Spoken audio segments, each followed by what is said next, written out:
নমস্কার বন্ধুরা, কেমন আছেন সবাই? আমি রিঙ্কু শাখের রান্নাঘরে আপনাকে সবার নিমন্ত্রণ। গেল কালকে থেকে তো শুক্ল পঞ্চমী আরম্ভ হয়ে গেছে, মা সরস্বতীর পূজা আজকে তার শেষ। তো কালকে আমাকে হইনার পুজো টুজো হয় নাই, আজকে করছি আমরা পূজা। তাই আপনাকে সবাই জানাই আজকে শুভ সরস্বতী পূজার প্রীতি শুভেচ্ছা অভিনন্দন। গুরুজনকে জানাই আমার প্রণাম। আর এই সরস্বতী পূজায় আজকে বানাবো সুজির পিঠা। সামান্য অল্প একটু সুজি আর কয় চামচ মাত্র শুকনো গোবিন্দভোগ চালের গুঁড়া দিয়ে যত সুন্দর পিঠা বানানো যায়, না দেখলে কিন্তু বিশ্বাস করবেন না। যেমন বানানো সহজ, দেখতে তো অবশ্যই সুন্দর হইবই, যেহেতু একটু অন্যরকম করে বানাবো। তা পুরো ভিডিওটা দেখতে থাকেন, আশা করি আপনাকে খুবই ভালো লাগবে। আর পিঠা বানানো কিন্তু খুবই সহজ, দেখতে কিন্তু মোটেও ভুলবেন না। এবার চলেন পিঠাটা বানানো শুরু করে দিই।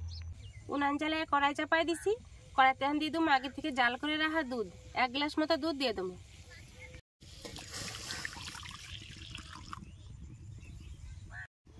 দুধের মধ্যে দেবো অল্প একটুখানি নুন,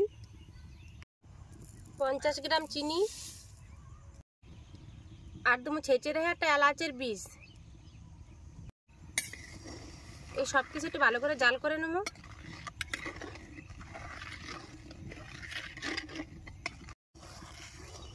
দুধ আর চিনি ভালো মতনই জাল করে নিচ্ছি। চিনি দেন আর গোটা নাই, সব চিনি গলে গেছে গা। এবার দেবো 2 ফোঁটা সাদা তেল। আপনারা চাইলে কিন্তু ঘিও দিতে পারেন।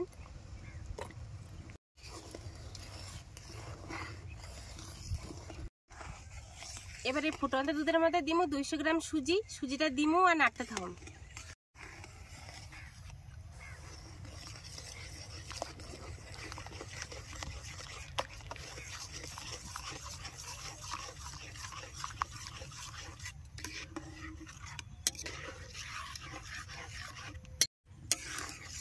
আস্তে আস্তে জাল দিয়ে সুজিটা পুরো একদম শক্ত করে রান্না করে নেব।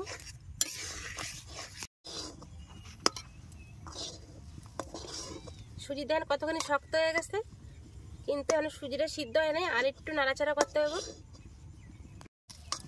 সুজিটা আরও 1 মিনিট ভালো করে নাড়াচাড়া করে নিচ্ছি। সুজি কিন্তু পুরোপুরি আমার তৈরি হয়ে গেছে। এবার সুজিটা নামাই নেব।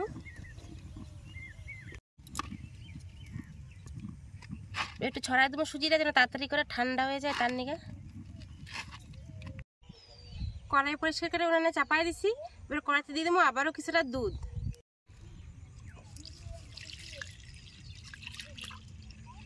কড়াইতে আমি 1.5 লিটারের মতো দুধ দিয়ে দিছি। আর এই দুধের স্বাদ অনুযায়ী আমি দেবো চিনি। আপনারা আপনাকে স্বাদ মতো চিনি দিয়ে দেবেন। আমি এখানে 200 গ্রামের মতো চিনি দিয়ে দেবো।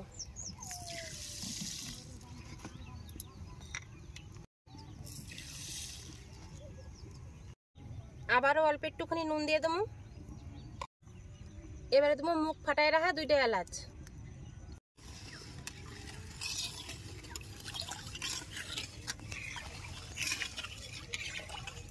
দুধটা জ্বালাতে দাও, ততক্ষণে সুজিটা দিয়ে পিঠাগুলো তৈরি করে হলাম। হাতে অল্প একটুখানি সাদা তেল মাখায় নিছি। এবারে সুজিটা ভালো করে মাখায় নেবো। সুজিটা দেন বেশ ভালো মোলায়েম করে কিন্তু মাখায় নিছি। এবারে পিঠার শেপ দিয়ে নেবো। তার এখান থেকে অল্প একটুখানি 1 টুকরা এই যে সুজি নিয়ে নিলাম। এটা হাত দিয়ে এরকম লম্বা করে নেবো।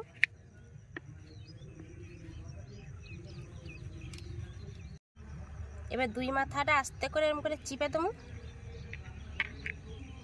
এ দেখেন কত সুন্দর পিঠার ডিজাইনটা হয়ে গেল। এরকম করে সব করে পিঠা আমি বানাই নেবো। ছোট বড় নানা রকম সাইজ কিন্তু হইতে পারে, তাই আমি 2 হাত দিয়ে বানাই নেওয়া ধরছি। আগেটা একটু মোটা হয়েছে, এটা একটু সরু করে বানাবো। এই দেখেন কত সুন্দর সহজেই হয়ে গেল গা।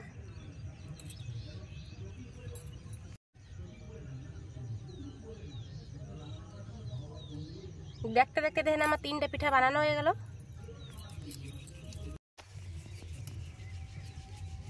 প্রথমে যে মোটা মোটা করে পিঠাগুলো বানাইছিলাম, সেটার থেকে এই সরু পিঠাটা দেখতে দেন বেশি সুন্দর হয়েছে। আর সরু পিঠাটা বানানোও কিন্তু বেশি সহজ। এই দেখেন কত সুন্দর হয়েছে না এগুলো।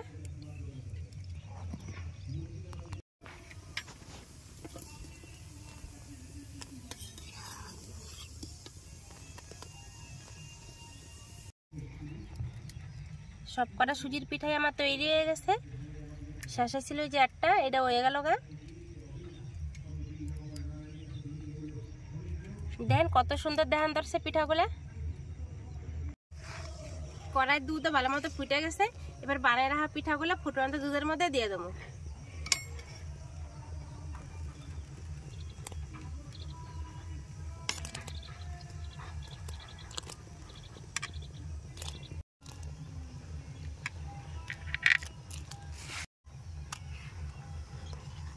আর 5-7 মিনিট ভালো করে এবারে জাল করে নেবো পিঠাগুলো দুধের সাথে।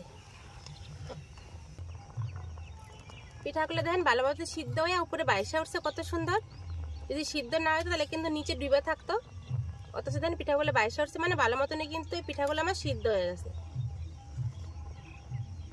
শীত কমে গেলেও কিন্তু শীতের আমেজ যেখান থেকে যায় নাই, তাই খেজুরের গুড় কিন্তু পিঠার মধ্যে না দিলেই না, তাই আমি বেশ খানিকটা খেজুরের গুড় করে এনেছি, এটা আমি পিঠার মধ্যে দিয়ে দেবো।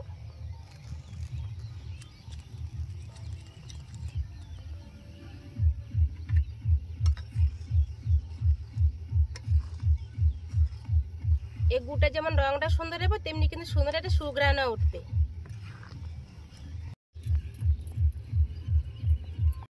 পিঠা আমার পুরোপুরি হয়ে গেছে, এবার নামামো। তাই নামানোর আগে দেবো শুকনো গোবিন্দভোগ চালের গুঁড়ি। এই চালের গুঁড়িটা দিলে যেমন পিঠার সুগন্ধটা বইব, খাইতেও কিন্তু ভালো হইব। আর যে একটা টলটলা ভাব আছে পিঠার, সেটাও থাকবে না, বেশ সুন্দর একটু মাখো মাখো ভাব হইব। চালের গুঁড়িটা দিয়ে পিঠাটা 1 মিনিট মতো উনানে রাখছিলাম, কিন্তু জাল দিনে গরম উনানে ছিল। পিঠার কিন্তু ঘনত্বটা দেখেন কত সুন্দর হয়ে গেছে, ঠান্ডা হলে আরো ঘন হয়ে যাবো। এবার পিঠাটা নামাই নেবো।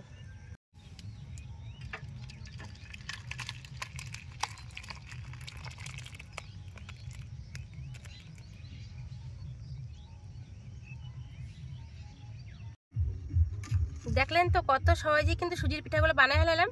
আর দেখেন একটা পিঠাও কিন্তু ভেঙে যায় নাই। আর গোবিন্দভোগ চাল আর ওই যে খেজুরের গুঁড়ি যে কি সুন্দর একটা গ্রান বেরাইছে, দারুণ কিন্তু। চাল বাটা বুটি কুটাকুটি ঝামেলা ছাড়াই সুজি দিয়ে এত সুন্দর পিঠা বানানো যায়, না দেখলে কিন্তু বিশ্বাস হয় না। আর পিঠাগুলো দেখেন একটা ফুলে ফুলে কত বড় বড় হয়ে গেছে, আর কত সুন্দর দেখতে হয়েছে দেখেন।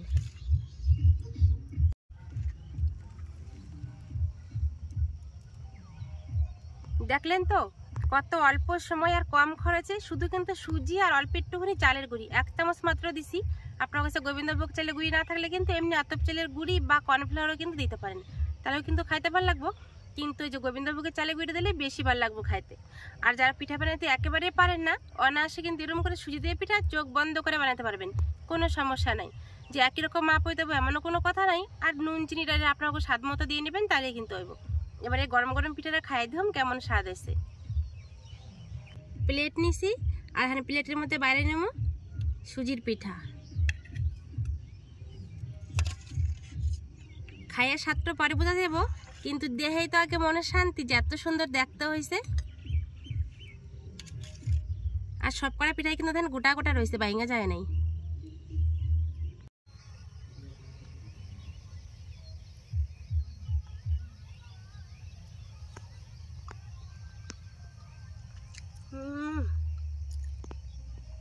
তার মুহে দিতে পুরো মিলা যাওয়া যাচ্ছে, এত সুন্দর নরম আছে পিঠাগুলা। আর পিঠার জলটা তো বিশালই স্বাদ। গোবিন্দভোগ চালে এত সুন্দর সুগন্ধ হয়েছে না, মানে না খাইলে বিশ্বাস করবেন না। আর তার সাথে খেজুরের গুড়, দারুণ। আর পিঠার মধ্যে তো আগে এলাচের গুঁড়া দিছিলাম, মানে সুজিটা যখন বানাইছিলাম তখন নুন চিনি দুধ সবই দিয়ে কিন্তু সুজিটাও বানাইছি, তাই সুজিটাও কিন্তু খাইতে খুবই স্বাদ, মানে পিঠাটা খাইতে কিন্তু দারুণ স্বাদ হয়েছে।